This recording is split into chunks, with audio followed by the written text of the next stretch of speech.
Hi all, അസ്സലാമു അലൈക്കും. Welcome back to Silna's kitchen. ഇന്നത്തെ റെസിപ്പി നല്ലൊരു വെറൈറ്റി പലഹാരത്തിൻ്റെ റെസിപ്പിയാണ്. ഭയങ്കര സിമ്പിളായിട്ടുള്ള പെട്ടെന്ന് തയ്യാറാക്കി എടുക്കാൻ പറ്റുന്ന ഒരു അടിപൊളി പലഹാരമാണ്. എന്തായാലും എല്ലാവർക്കും ഇഷ്ടമാവും. നല്ല സോഫ്റ്റ് ആയിട്ടുള്ള ഒരു പലഹാരമാണ്. അതുകൊണ്ട് തന്നെ വീഡിയോ സ്കിപ്പ് ചെയ്യാതെ മുഴുവനായിട്ടൊന്ന് കണ്ടു നോക്കണേ. റെസിപ്പിയിലോട്ട് കടക്കുന്നതിന് മുമ്പായി സിൽനാസ് കിച്ചൺ ചാനൽ ആദ്യമായിട്ട് കാണുന്നവരാണെങ്കിൽ പ്ലീസ് ഒന്ന് സബ്സ്ക്രൈബ് ചെയ്തേക്കണേ. ഒപ്പം തന്നെ ഈ വീഡിയോസ് നിങ്ങൾക്ക് ഇഷ്ടപ്പെടുകയാണെങ്കിൽ ഒരു ലൈക്ക് ചെയ്ത് ഷെയർ ചെയ്ത് സപ്പോർട്ട് ചെയ്യാനും മറക്കരുത്. ഇനി നമുക്ക് ഇതെങ്ങനെയാണ് തയ്യാറാക്കുന്നതെന്ന് നോക്കാം. ഇതിനായി ആദ്യം തന്നെ സ്റ്റവിലേക്ക് ഒരു പാൻ വെച്ച് കൊടുത്ത് ഫ്ലെയിം ഓൺ ആക്കി കൊടുത്തിട്ടുണ്ട്. അതിലേക്ക് കുറച്ച് ഓയിൽ ഒഴിച്ചു കൊടുക്കാം. ഈ ഓയിലൊന്ന് നന്നായിട്ട് ചൂടായിട്ട് വരുന്ന സമയത്ത് ഇതിലേക്ക് വെളുത്തുള്ളി ഇഞ്ചി ചതച്ചതാണ് ഇട്ട് കൊടുക്കുന്നത്. ഒരു നുള്ള് ജീരകവും കൂടെ ഇട്ടതിന് ശേഷം ഈ ഒരു ഓയിൽ നന്നായിട്ട് ഇതൊന്ന് മൂത്ത് വരട്ടെ.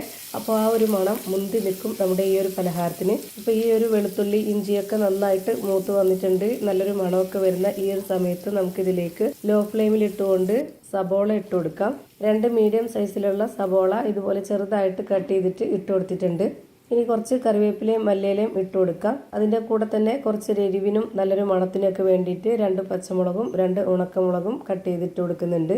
പിന്നെ ഈ ഒരു വലിപ്പത്തിലുള്ള സ്പൂൺ അളവിൽ 1 സ്പൂൺ ചിക്കൻ മസാലപ്പൊടി, മുളക് പൊടി, മല്ലിപ്പൊടി, 1 നുള്ള് ഗരം മസാലപ്പൊടി, പെരിഞ്ചീരകപ്പൊടി, മഞ്ഞൾപ്പൊടി, ആവശ്യത്തിനുള്ള ഉപ്പ് ഇത്രയും ഇട്ട് കൊടുത്ത ശേഷം ഇത് നന്നായിട്ടൊന്ന് ഇളക്കി കൊടുക്കാം. ഈ ഒരു മസാലക്കൂട്ട് ഒരുപാടങ്ങ് വെന്ത് കുഴഞ്ഞു വരേണ്ട ആവശ്യമില്ല. ഒരു 2-3 മിനിറ്റ് നേരം മാത്രം ഇതൊന്ന് അടച്ചു വെച്ച് വേവിച്ചെടുക്കാം. ഒരു മീഡിയം പരുവത്തിൽ വെന്ത് കിട്ടിയാൽ മതി. ഇപ്പം ഞാനിതാ ഇവിടെ നന്നായിട്ട് ഇളക്കി യോജിപ്പിച്ച് കൊടുത്തിട്ടുണ്ട്. ഇനി ഇതൊന്ന് വെന്ത് വരട്ടെ. ആ ഒരു സമയം കൊണ്ട് ഞാനിവിടെ ഒരു മിക്സിയുടെ ജാർ എടുത്തിട്ടുണ്ട്. ഇതിലേക്ക് 250 ml കപ്പിൻ്റെ അളവിൽ 1 കപ്പ് റവയാണ് ഇട്ട് കൊടുക്കുന്നത്. ഞാനിവിടെ വറുത്ത റവയാണ് എടുത്തിട്ടുള്ളത്. വറുത്ത റവ തന്നെ എടുക്കാൻ വേണ്ടി നോക്കുക.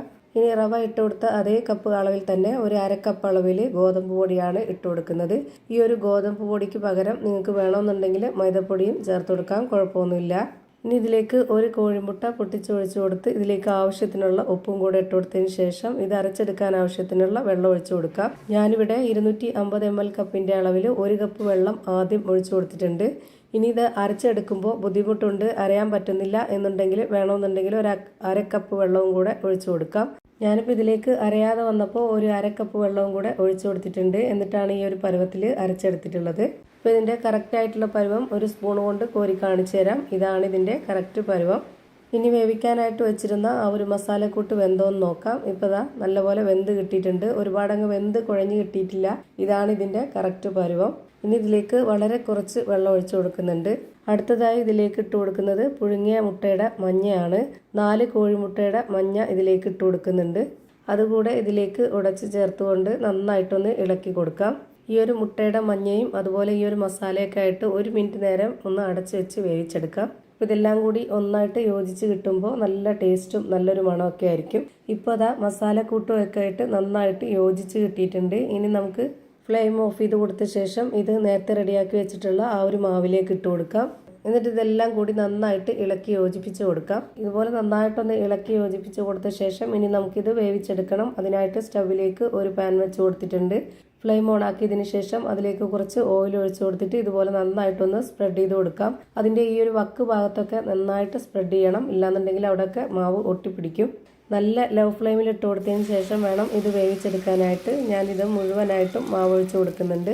ഇതെത്ര സമയമാണോ വേവാനായിട്ട് എടുക്കുന്നത് അത്രയും സമയം വരെ ലോ ഫ്ലെയിമിൽ തന്നെ വെച്ചിരിക്കുക.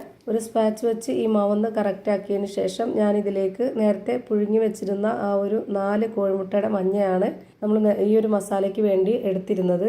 അതിൻ്റെ ആ ഒരു മുട്ട ഞാനിപ്പോൾ ഇതുപോലെ കമിഴ്ത്തി വെച്ച് കൊടുക്കുന്നുണ്ട്.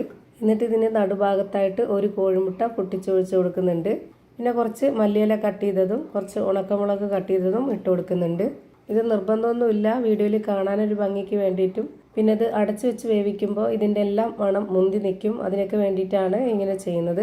ഇനി ഇതൊന്ന് അടച്ചു വെച്ച് വേവിച്ചെടുക്കാം. ഇത് അടച്ചു വെച്ച് വേവിച്ചെടുക്കുമ്പോൾ ഈ ഒരു അടപ്പിൻ്റെ ഹോളിൽ ഇതൊന്ന് എയർ ടൈറ്റ് ചെയ്തിരിക്കാനായിട്ട് ഒരു പേപ്പർ തിരികെ വെച്ച് കൊടുക്കുന്നുണ്ട്. ഒരു 30 മിനിറ്റിന് ശേഷം ഇതൊന്ന് തുറന്ന് നോക്കുമ്പോഴേക്ക് ഒരു ഭാഗം വെന്ത് കിട്ടിയിട്ടുണ്ടാവും. എന്നിട്ട് ഇതൊന്ന് തിരിച്ചിട്ട് കൊടുക്കുക. ഒരു 10 മിനിറ്റ് നേരം ആകുമ്പോഴേക്ക് ഈ ഒരു ഭാഗം കൂടെ വെന്ത് കിട്ടും. ഇപ്പോൾ ഇതാ 2 സൈഡും ഒരുപോലെ വെന്ത് കിട്ടി ഞാനൊരു പാത്രത്തിലേക്ക് മാറ്റിയിട്ടുണ്ട്. നല്ല സോഫ്റ്റ് ആയിട്ടുള്ള ഒരു അടിപൊളി പലഹാരം റെഡിയായി കിട്ടി. ഇനി നമുക്ക് ഇഷ്ടമുള്ള ഏത് വലിപ്പത്തിലോ ആകൃതിയിലോ ഷേപ്പിലോ വേണമെന്നുണ്ടെങ്കിൽ നമുക്ക് കട്ട് ചെയ്ത് കഴിക്കാവുന്നതാണ്. ഞാനിപ്പോൾ ഈ ഒരു ഷേപ്പിലാണ് കട്ട് ചെയ്തെടുത്തിട്ടുള്ളത്. ഇതിന് പ്രത്യേകിച്ച് പൊട്ടിച്ച് കാണിക്കേണ്ട ആവശ്യമൊന്നും ഉണ്ടെന്ന് തോന്നുന്നില്ല. നല്ല സോഫ്റ്റ് ആയിട്ടാണ് ഇതിരിക്കുന്നത്. ഒരു തവണ ഇതുപോലെ ഒന്ന് ട്രൈ ചെയ്ത് നോക്കണം, എല്ലാവർക്കും ഇഷ്ടമാവും. ഇത്രയേ ഉള്ളൂ ഇന്നത്തെ വീഡിയോ ഇഷ്ടമായാൽ ലൈക്ക് ചെയ്യാനും കമൻറ്റ് ചെയ്യാനും ഷെയർ ചെയ്യാനും മറക്കരുത്. പുതിയൊരു വീഡിയോയുമായി വീണ്ടും വരും. Thank you for watching.